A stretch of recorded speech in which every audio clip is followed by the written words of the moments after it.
síganme en esta historia. Medios de comunicación empezaron a reportar una entrevista con Tomás Herón, en donde Tomás Herón confesó que él había grabado o espiado a Alejandro Encinas, al subsecretario en Derechos Humanos. En esta entrevista se revelaron algunos detalles y el exdirector de la Agencia de Investigación Criminal afirmó que Encinas fue espiado durante una reunión que ambos sostuvieron en febrero del 2022 en un restaurante de Tel Aviv, en Israel. Para octubre del 2022, quiero recordarles que Alejandro Encinas había confirmado que se había dado esta reunión. ¿Por qué se dio esta reunión? Porque Alejandro Encinas le fue a ofrecer a Tomás Herón las garantías de un criterio de oportunidad para que pudiera llegar con la autoridad judicial y que se cumpliera de manera puntual, en donde entregara a los demás arriba. Pero Tomás Herón no aceptó. Entonces, ¿qué es lo que hizo Tomás Herón? Tomás Herón, el pasado 7 de abril, le confiesa al medio Yedot Ahronoth, uno de los más importantes de Israel, que él grabó la conversación con Encinas, que le pidió a un grupo de investigadores privados que grabaran su conversación con Encinas, presuntamente para recabar pruebas de que él era inocente. Se supone, la versión de Tomás Herón es que en esta conversación el subsecretario Encinas le había dicho que era probable que él pudiera comprobar su inocencia y que no tenían la intención de meterlo preso. Quiero recordarles lo que dijo Encinas en la conferencia de prensa, porque Encinas el año pasado, en octubre fue, cuando habló justamente sobre esta reunión que tuvo con Tomás Herón. Escuchen esto. Con mucho gusto. Bueno, no es una investigación, es un reportaje, ¿no? Creo que hay un abismo en ese tema. Por supuesto, es algo que ya informamos desde hace tiempo. Estuvimos a solicitud de los padres de familia que en 21 ocasiones en las reuniones de la comisión solicitáramos que si no avanzaba el tema de la extradición se buscara establecer una comunicación para que pudiera asumir un convenio, un compromiso para aportar información para poder acceder al criterio de oportunidad. Sí, se realizó el contacto a través de abogados, incluso fue iniciativa de los propios abogados, y sostuvimos una reunión donde se le ofreció abiertamente las garantías de que el criterio de oportunidad al que pudiera llegar con la autoridad judicial se cumpliría de manera puntual. No lo aceptó, es así de sencillo, y aunque ha habido contacto todavía con los abogados, a la fecha no se ha llegado a asumir este compromiso.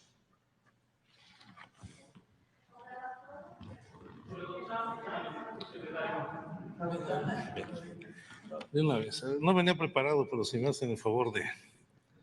Miren, yo creo que ha sido muy difícil comprender lo que es un proceso de investigación tan complejo. E incluso la información que le brindamos a New York Times, ya abordamos este tema. Esta es la idea del rompecabezas que estamos armando con el informe de la comisión. Y yo en la información que les brindé, pues yo soy el principal sorprendido. Esa idea de que yo autodescalifiqué mi trabajo, pues la verdad no fue así, mucho menos sería una falta de respeto a las compañeras y compañeros de mi equipo de trabajo que me han acompañado de manera muy seria y profesional. Y desde entonces les comenté que el informe debe de verse de una manera integral. Les comenté que desde un principio nosotros hemos venido identificando 154 eventos para armar, pon la siguiente por favor, ¿no? Para armar este rompecabezas. Son 150 eventos que se consideran relevantes por tratarse de datos vinculados a la desaparición de los estudiantes, como son modo, motivo, lugar, participantes y destino. En este análisis se contemplan sí las capturas de texto, pero no solamente. Se integran el análisis de las comunicaciones, las declaraciones incluidas en el expediente, las entrevistas y testimonios recogidos por la comisión del caso Ayotzinapa, los informes del GIEI, la información de la Secretaría de Defensa Nacional, la recomendación de la Comisión Nacional de Derechos Humanos, los mensajes de la DEA de Chicago, el último pliego de consignación de la Fiscalía, el levantamiento de campo que hemos hecho a lo largo de muchos años en distintos municipios y el análisis de los metadatos. De estos 154 eventos identificados, 99 tienen claras coincidencias con otros indicadores y fuentes de información. 55 de estos eventos no coinciden con otras fuentes hasta este momento, porque aún continuamos realizando. Ahí está un poco de lo que dijo Encinas cuando habló sobre esta reunión con Tomás Herón. Lo que a mí me parece interesantísimo es que Tomás Herón quiera jugarse la de la carta de la inocencia y que grabó la conversación que para probar que inocente y todo eso. Cuando a él se le acusan de muchos temas graves, pero solo quiero recordarles el de Pegasus. O sea, es que es irónico, ¿no es irónico? Que una de las acusaciones, porque no solamente es Ayotzinapa, ¿no? Es muy irónico que una de las acusaciones que hay en tu contra sea por la adquisición de un software que se utilizó para espiar activistas y defensores de derechos humanos y adversarios políticos, y que tu herramienta para decir que eres inocente es espiar. Perdón, pero es que esto es muy irónico. Es como esas cosas de hermano, no te ayudes. O sea, ¿es neta? ¿Neta, Cerón? Además, ¿en dónde está Tomás Herón? En Israel, el lugar de donde adquirió el software Pegasus, un país con el que México no tiene tratado de extradición y por eso ha sido muy complicado la extradición de este señor. ¿Qué haces en un lugar en donde, o sea, un lugar al que le adquiriste, le compraste el software de espionaje, que no tiene tratado de extradición? Llega una persona del gobierno a ofrecerte el criterio de oportunidad para que delates a alguien más de arriba porque eras funcionario público, no te mandaba solo, alguien te autorizó a hacer las cosas o alguien te ordenó a hacer las cosas y tú quieres jugar la carta del inocente. ¿En qué parte no les queda claro de Tomás Herón no tienes madre? Pero miren, por si no había, quiero leerles este hilo de Temoris Greco que creo que relata también esta incongruencia que yo nomás no lo entiendo. Dice Temoris: Tomás Herón de Lucio y las empresas israelíes de espionaje a las que les dio grandes contratos en México, como NSO Group, la de Pegasus, están en campaña de relaciones públicas para lavar la imagen de las compañías y para convertir a Cerón en un ilustre y valiente perseguido político, al que Israel debería proteger negando la solicitud de extraditarlo y dándole la residencia permanente, y que además es un emprendedor exitoso que en México emergió de la clase media a dirigir la seguridad mexicana, gracias a estudios y trabajo duro, y que en Israel se ha reinventado con un restaurante de tortillas. El 7 de abril, el diario más vendido de Israel, Yedot Ahron, publicó una entrevista en la que los reporteros pintan una historia fantástica de Cerón, presentándolo como el gran policía que tiene el mérito de haber capturado al Chapo Guzmán y que descubrió las claves del caso Ayotzinapa, al establecer que los responsables eran el alcalde de Iguala, José Luis Abarca, y su esposa, pero que incomodó a gente corrupta que luego lo forzó a marcharse del país bajo acusaciones falsas. Para demostrar su inocencia, Cerón asegura que le montó una emboscada al subsecretario de Derechos Humanos, Alejandro Encinas, cuando este fue a Israel a convencerlo de regresar al país y someterse a juicio. Cerón lo citó en un restaurante en el que previamente hizo colocar cámaras y micrófonos. Así Cerón afirma tener grabaciones en las que Encinas reconoce que no hizo nada malo y que las empresas israelíes no le dieron decenas de millones de dólares en sobornos. Le promete apoyarlo si retorna a México a someterse a juicio y le comparte su pesar por lo difícil que es enfrentar la enorme corrupción que hay en el entorno del presidente. Cerón le expresa a los entrevistadores que considera que Encinas es muy ingenuo si cree que va a ir a un país donde es injustamente perseguido con base en mentiras. En realidad, la primera captura del Chapo fue tarea de la policía de Guatemala y las otras dos de la Marina. Si Cerón tuvo algún tipo de participación, no es público ni se le reconoce algún mérito. Y en el caso de Ayotzinapa, Cerón no solo fabricó escenarios de crimen y destruyó y falsificó evidencia, sino que encabezó un uso sistemático y generalizado de torturas sobre más de 70 personas, por lo que está acusado de crímenes contra la humanidad. No es ningún valiente, como le permiten simular los periodistas de este medio israelí. En meses anteriores, cuando Cerón filtró los primeros indicios de que había engañado a Encinas, el subsecretario admitió que había dicho todo lo posible para persuadirlo de regresar a México. No es claro que sea tanto como asegura Cerón. El especialista israelí en seguridad, Ben-Zion Telefus, ha expresado sus dudas sobre esta entrevista, en parte porque la considera claramente destinada a beneficiar a Cerón y generar la idea de que las compañías israelíes acusadas de dar sobornos a cambio de contratos son totalmente inocentes. Además, los periodistas Bergman e Ilani hacen caso omiso de los sistemas de espionaje de estas empresas que han sido utilizados contra periodistas y defensores de derechos humanos, y en cambio insisten en que han sido muy útiles en combatir al crimen organizado. Y en parte porque Cerón no tiene los recursos para colocar una gran entrevista en este gran medio de este país, ni para desplegar equipos de agentes que no solo espiaron esta conversación, sino también a Encinas y al exfiscal especial Omar Gómez Trejo y a su equipo en México. Tengo la impresión de que el artículo es parte de una jugada de relaciones públicas de parte de las compañías israelíes de inteligencia que están patrocinando a Cerón. Esto, yo coincido con eso, independientemente de la ironía y de la brutalidad con la que podamos criticar a Tomás Cerón de querer jugar la carta del inocente, haciendo exactamente algo de lo que está siendo acusado. Tomás Cerón no está en Israel solamente, no es una coincidencia, pues, que esté en Israel. Quiero ser muy clara con esto. Si Tomás Cerón está en Israel, es porque claramente a alguien le conviene que Tomás Cerón esté en Israel. Porque estos contratos no llegaron de agrapa. Porque estos contratos no fueron una licitación pública, no hubo un concurso. Porque estos contratos para favorecer a estas empresas de seguridad, estas empresas de espionaje, no fueron por obra y designio del universo y porque Tomás Cerón hizo una gran investigación y dijo, ay, mire, vamos a competir. No.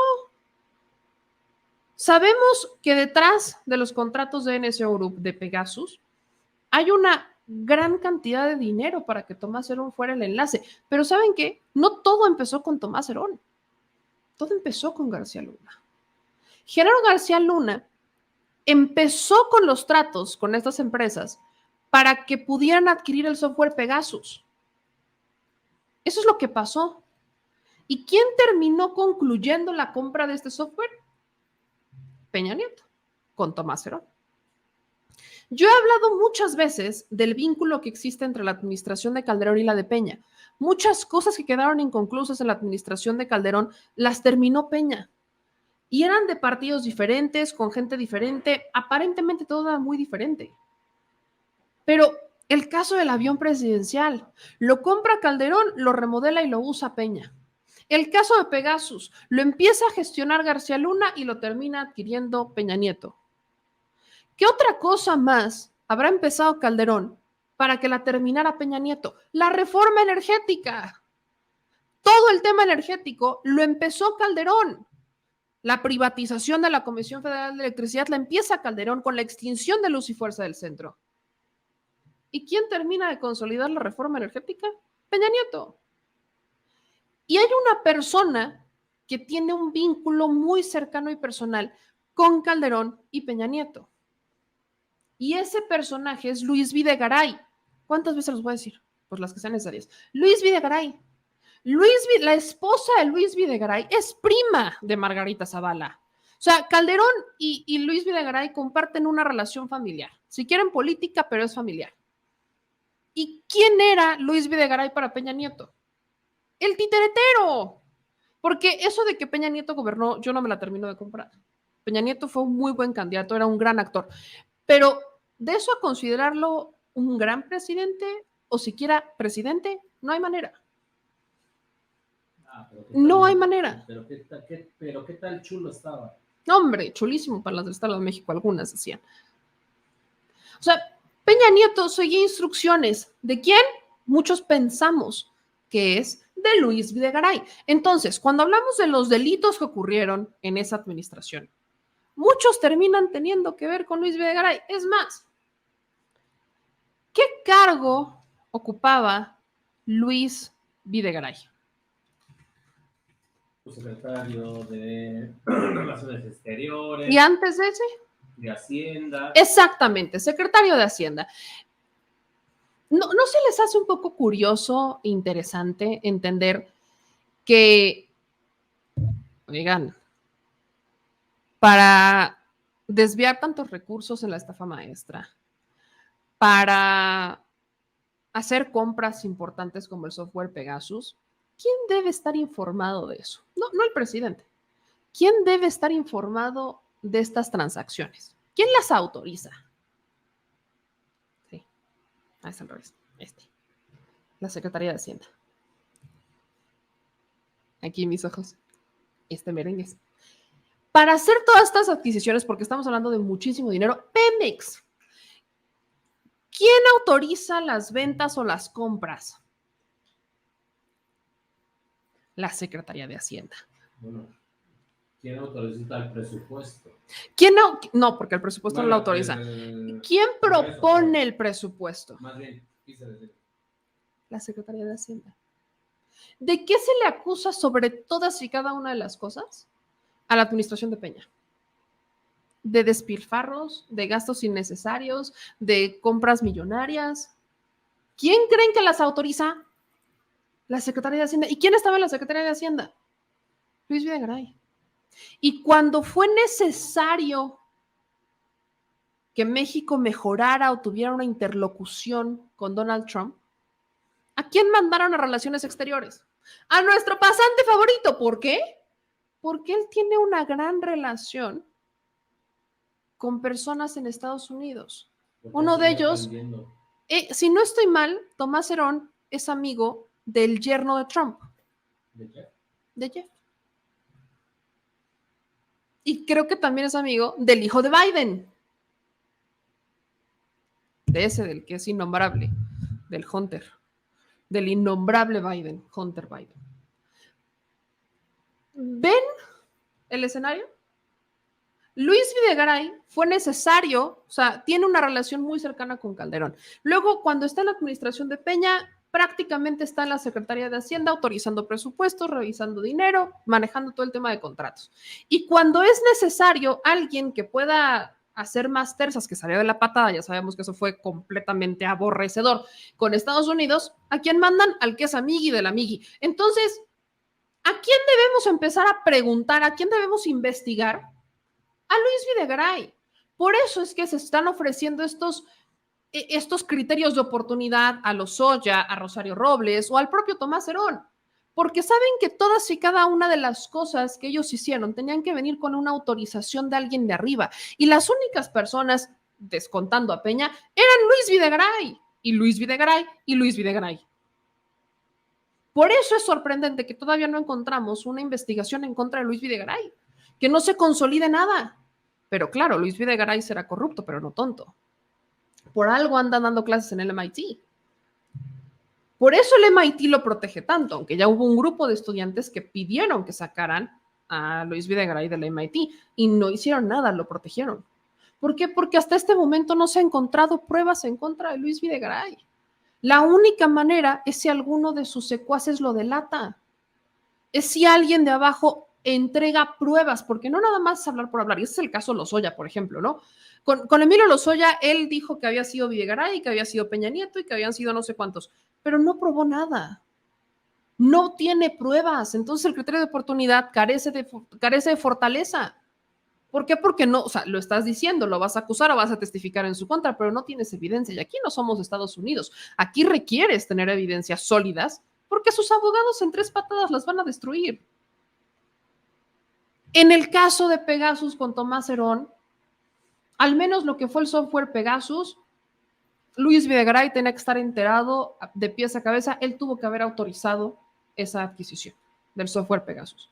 Ahora, en el caso de Ayotzinapa, que es la otra cosa en la que se acusa a Tomás Herón, Murillo Karam está encerrado y Murillo Karam está jugando la carta del me siento mal, estoy muy enfermo, sáquenme de la prisión porque me dio el mal del preso, sin testificar nada en contra de nadie. Y no estoy diciendo que Murillo Karam no tenga que ver, pero no pudo solo, porque sabemos que alguien torturó a estas personas. Hay videos de las torturas en donde está Tomás Herón así. Están esos videos donde está Tomás Herón en las torturas, presente. Y cuando una declaración es entregada bajo tortura, pierde todo sustento y todo peso. ¿Esa decisión la tomó Tomás Herón solito?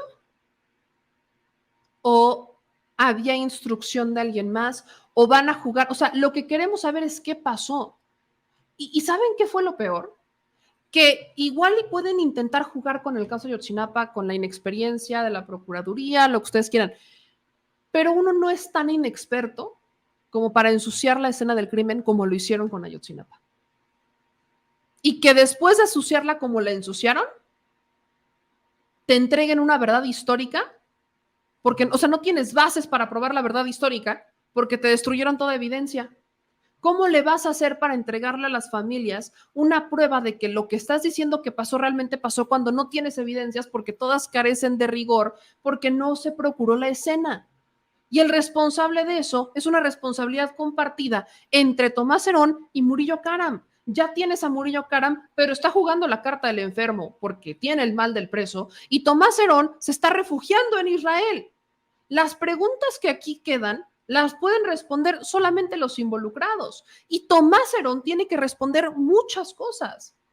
Ahora, si efectivamente, como dice Temoris Greco y como dice este experto en seguridad israelí, a Tomás Herón no están financiando estas empresas en Israel, eso a mí me da a entender que el escándalo es todavía más grande de lo que nos estamos imaginando. Es un escándalo todavía mucho más grande, porque estamos ante un escenario en donde si una empresa o estas empresas están gastando recursos para mantenerte, o sea, sacarte del tema y mantenerte seguro en Israel, y además están gastando dinero en tu permanencia en Israel, y encima, porque eso de vivir de un restaurante de tortillas como un emprendedor socialite, porque ahora Tomás Herón es un súper socialite en Israel, que va a fiestas y no sé qué tanto, y él anda aquí, wiri, wiri, guara, guara. O sea, eso no se paga con un restaurante de tortillas, ¿verdad? Entonces, Tomás Herón, todo indica que está siendo protegido por estas empresas.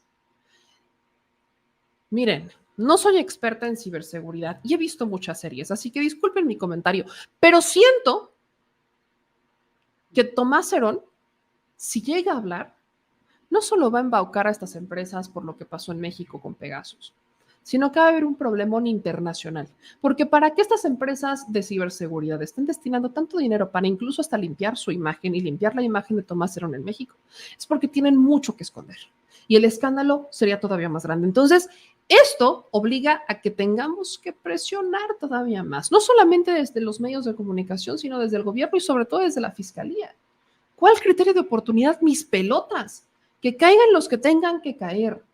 Eso del criterio de oportunidad es algo de lo que se aprovechan con toda facilidad. Y Tomás Herón quiere jugar a que es inocente aprovechándose de lo que Encinas le dijo para que consiguiera el criterio de oportunidad. Obviamente Encinas no va a llegar y le va a decir, para que acepte un criterio de oportunidad y se quiera entregar, le va a decir, mira, mano, fíjate que tenemos tantas pruebas en tu contra y pues vamos a ir con todo el peso de la ley contra ti. Entonces vamos a llegar con todo, pero pues si tú nos dices quiénes estuvieron arriba de ti y aceptas este criterio de oportunidad, pues igual y podemos bajarte la condena. Eso no es una propuesta muy jugosa para personajes como Tomás Herón, si ustedes me disculpan. No es como muy padre que digas, ay, mira, qué bonito que vino aquí a decirme que igual y no me va tan mal y me van a reducir la condena si delato a todos los demás por un escándalo internacional como es Ayotzinapa o Pegasus, ¿no? ¿Qué tal que en vez de 99 años igual y que estoy 50, ¿no? En el altiplano, sería maravilloso. Eso no va a convencer a nadie. O sea, si eres un criminal, eso no te convence. Lo va a convencer en quedarse los 50 años que les sobran, pero en Israel. Ah, claro, o sea, lo único que podría convencer a este hombre es si le dice que los 50 años los va a pasar, pero pues en Israel, gozando de todos estos lujos. Eso es lo único que podría convencer a Tomás Herón. Pero como estas empresas obviamente saben que ya hay algo detrás y que el gobierno mexicano no está cediendo y que están hablando entre cancilleres y que están buscando la forma de extraditar a Cerón, Cerón no, o sea, Cerón está saliendo muy caro. Los secretos que esconde Tomás Herón están saliendo muy caros. Y su estancia también. Su estancia en Israel está saliendo muy cara. Yo sé que estas empresas tienen miles y millones y yo lo sé, pero